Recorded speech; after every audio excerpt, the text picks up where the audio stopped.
Kaixo, hau izango da 6B adimen artifizialaren prozesu sortzaietarako bidalketa.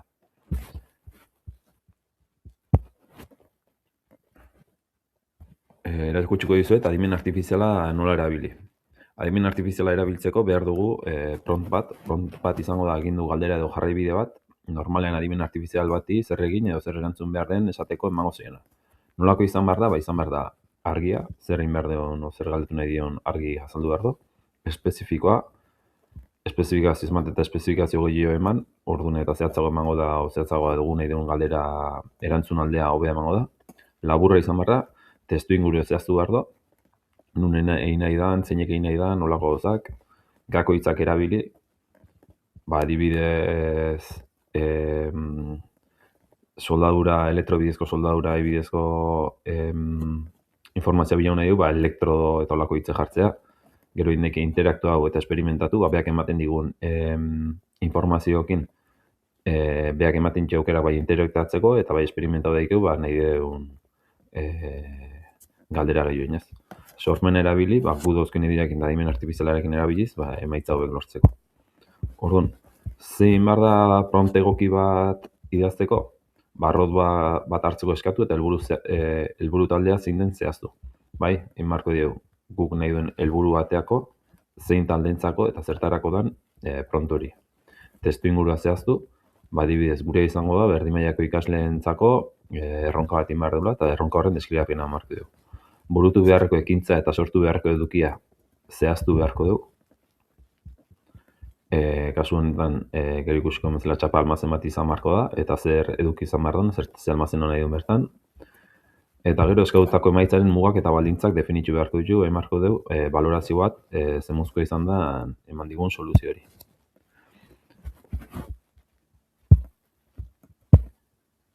Orduan, landuko dinamika izango da, ezazin 5. puntun, ideian sorrera hortan, egingo dugu ikaslek adimen artifiziala erabiliz, ideia kopuru bat sortu beharko duzu, ondoren balorau eta egokina hautatzeko.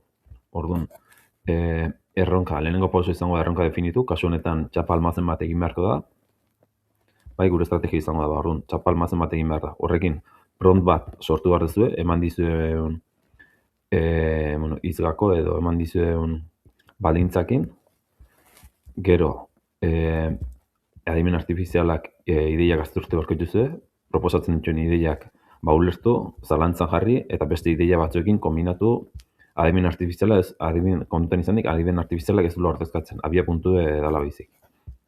Laugarren puntu izango da ideia berriak sortzea, giza proposamen adimen artifizialak sortzen ditunak, ala ideiak hobetu daitezkelako, ideia berriak gehitu, eta ideia ausartagoak proposatzeko. Eta gero marko dugu hautaketa eta balorazioa, da bidegarritasuna ikusiz, kostua, zer egin jauken, eta zenba denbora behar den hori egiteko. Bale, orduan, egingo dugu adibide txiki bat, bi adimen artifizialeko orrialdeetan izango dira Gemini eta Perplexity. Orduan, jarri dugu, azteko prompt simple bat eman dugu, txapa almazen bat egin behar dugu klasean, proposatu 5 aukera ezberdin. Bai, eta proposatzen digu, baina ez digu zehaztasuna hondik ematen, ez digu esan, kasu honetan, 2000-2000ko txapak behar jartzen ditu, baina bestetan ez du proposamenik egiten, orduan.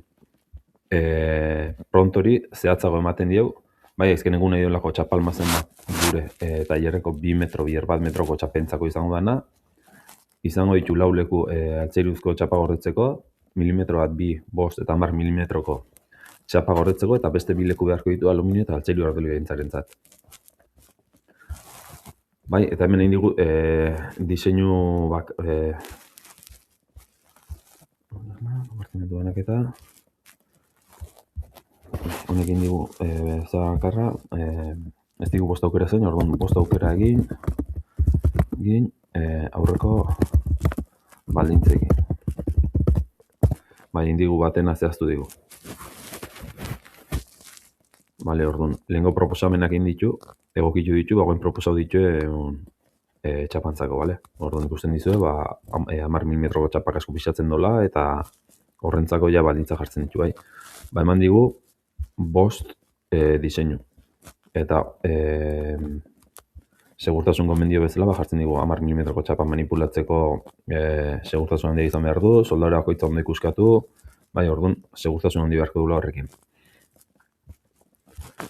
Bai, eta jartzen digu bakoitzen abantailak zein izango zen. Perplexitykin egin dugu berdina. Gero pasauko gara balorazio egitea bakoitzena, bai. Orduan, Perplexity egin dugu berdina, txapa almazen bat egin behar dugu klasean, proposatu bost aukera ezberdin, bai. Guain ez diogu jarri ez emat apal ezea, orduan beak egin digu proposamen batzuk, eta gukin marko genuen horien balorazio, bai, baina nola guain dio proposamen oso goiti jotako dienen, egin marko du, bize zehaztapenak eman marko dio, bai. Prompt egoki batzen, itzgakokin, bai, itzgakok izango dio, berdunla txapa almazena, kasu honetan 6 tokitakoa, eta zenbateko txapa gordu behar ditu, bai. Orduan, guain indi konfigurazio bakarra, eta esan dit bost planteamentu egin aurreko baldintzekin, bai, orduan. Almazen klasiko horizontala, solairuka, moduluzko bi bloke paralelo, tiradera moduko apale kristagarriak, apal inklinatuak, ateratze erraza, eta txarteletan zetitako apal zabal bakarreko sistema. Bai, orduan, hauek izango ziren, guri ematen digun aukerak, bai, orduan, guain marko genuen adimen artifizialan ideiak azertu, zein iruditzen zaigun egokina edo, eta gero hori hobetzen saiatu edo abertze ideia bururatzen zaigun. Bai, balorazio bat egin da, almazen horizontal klasikoa solairuka hau ez zagu komeniz, ateatzeko txapak ateatzeko eta oso gaizki gehatzen die. Hobena da, tiradera moduko apal irristagarriak, behin danak irakurrita. Eta hemen ikusten duen nolako izango zen, txapa horizontalea, baina apal bakoitza tiradera moduan atera daiteke aurrealdera.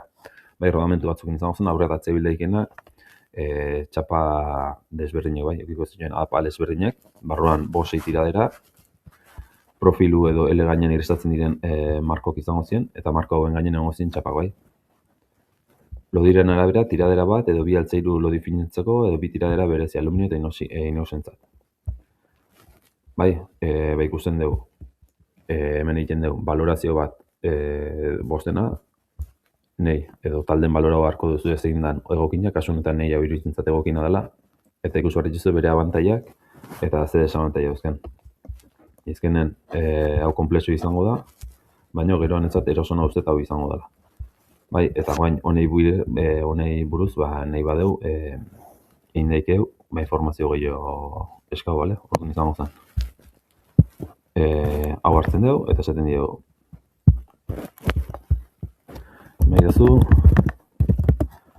aukera, honi buruz, informazio, plano, xehetasun, nola fabrikatu, informazio gehiago. Bai, eta guen bilago zigun, honi buruzko informazioa. Eta jartzen digu baita, hori, irudik nola izango zien, guk idea bat hartzeko, idea bat zehatzago hartzeko. Bale, eta hemen jartzen digu, kontzeptu eta antolaketa nola izango zen, neuri orokorrak nola izango zien, egiture nagusi markoa, diseinue, bai, eta guk gaur ikusita, behin marko deu, honen balorazio bat egin marko dugu, aber balio digun, beak ematen digun neurrik egoki dien, ez dien, gure aurrekontun sartzen da, gure denboratan sartzen da, eta holako egin marko ditu, bale? Hauxe izan da, nire bidalketa honen bideo.